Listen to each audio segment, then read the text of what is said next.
Top quality और consistent performance के लिए सिर्फ सिल्वर पंप नाम याद रखना। સમાચાર મહીસાગરથી, જ્યાં બાલાસિંહ રોડ પાસેથી પસાર થતા હાઈવેની બિસ્માર હાલતને લઈ સ્થાનિકો દ્વારા ચક્કાજામ કરવામાં આવ્યો છે। 10 દિવસ અગાઉ આ રોડ પર અકસ્માતમાં 2 નિર્દોષ યુવકોએ જીવ ગુમાવવાનો વારો આવ્યો હતો। ગ્રામજનો નેશનલ હાઈવે ઓથોરિટી સામે હલ્લાબોલ કરી ચક્કાજામ કરવામાં આવ્યું, જેને પગલે વાહનોની લાંબી કતારો લાગી। જોકે સ્થાનિક પોલીસે સમજાવટ કરી નેશનલ હાઈવે ફરી શરૂ કરાવ્યો। આ સમસ્યા માત્ર આ વર્ષની નથી, પરંતુ દર વર્ષે ચોમાસામાં રોડની ખરાબ હાલત થતાં આસપાસના ગ્રામજનોને ભારે હાલાકી ભોગવવાનો વારો આવે છે।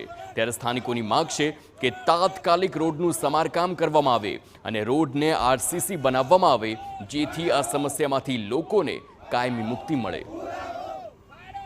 નેશનલ હાઈવે છે, છેલ્લા 10 દિવસમાં અહીંયા વડોદરા ખાતે 2 નિર્દોષ યુવાનોના મોત થયા છે।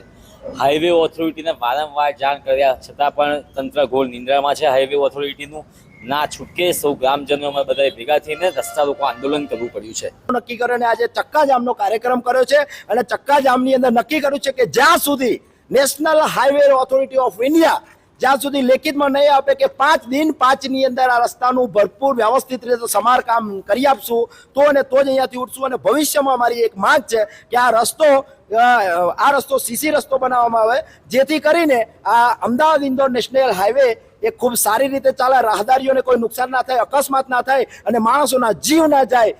સામાન્ય વરસાદ થાય છે ત્યાં આખો રસ્તો એકદમ તૂટી જાય છે। આ ખાડાઓના કારણે કેટલાય રાહદારીઓના મૃત્યુ થયા છે।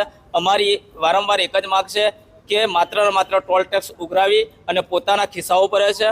આ વખતે અમે એવી માગણી કરી છે કે ટોલ ટેક્સ મુક્ત કરો અને આવો રસ્તાને સત્વરે રિપેરિંગ કરો,